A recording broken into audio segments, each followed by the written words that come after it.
blessing to celebrate 80 years of life. 80 years filled with God's grace, love, laughter, sacrifices, and beautiful memories. So, bago tayo kumain at magsaya, gusto ko lang magpasalamat sa inyong lahat for being here today to celebrate our father's 80th birthday. Today is a very special day, not only because we are celebrating 8 years of our life, but because we are celebrating the amazing woman. Wow, talaga who gave so much of herself for our children. So our mother raised us on her own. Hindi naging madali ang buhay, no? Para sa kanya, maraming challenges, sacrifices. Titigas pa naman ang ulo namin. Maraming pagkakataon siguro, napagod na rin siya, nag-alala, natakot din. Pero kahit ganun, she never gave up.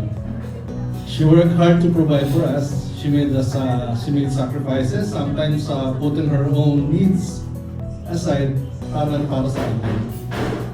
So, not only our mother, she became our father na rin. Our provider, our protector, teacher, and greatest source of strength. Nung bata pa kami, hindi lubos na naintindihan kung gaano kahirap ang lahat para sa kanya. So, ngayon, na-realize ko, ganun pala pagka naging parents talaga. Na inuuna talaga is yung mga anak. But now that we are older, mas naintindihan na namin kung gaano karami ang sinakripisyo niya para sa amin. So, Ma, maraming salamat po. Thank you for your every sacrifices, every prayer, every sleepless night, every hardship you endured, and every time you choose us before yourself. Hindi man namin kayang masuklian lahat, pero ginawa mo lahat para sa amin. Sana makita mo ngayon na lahat ng sacrifices mo ay maganda ang bunga.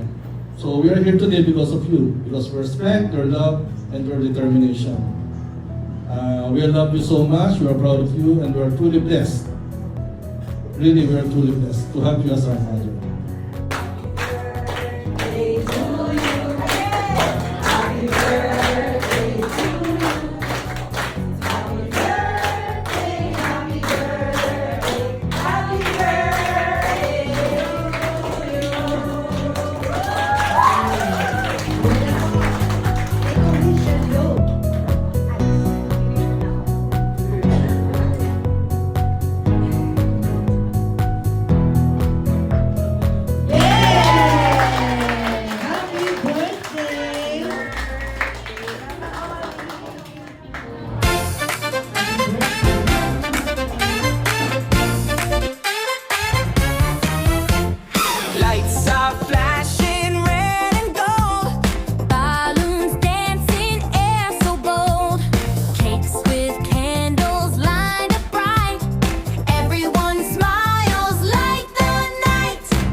Thank you so much, Glenn. Wala na yung break.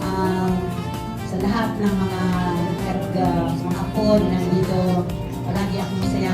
Nakikita ko kayong lahat na susumigasing sa pag-aaral because that is the only legacy that we can give you. Your parents will give you. Kaya Yun na.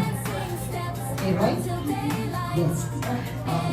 Thank you so much. At you make my dream come true. Thank you so much. Ellen, of course. Night,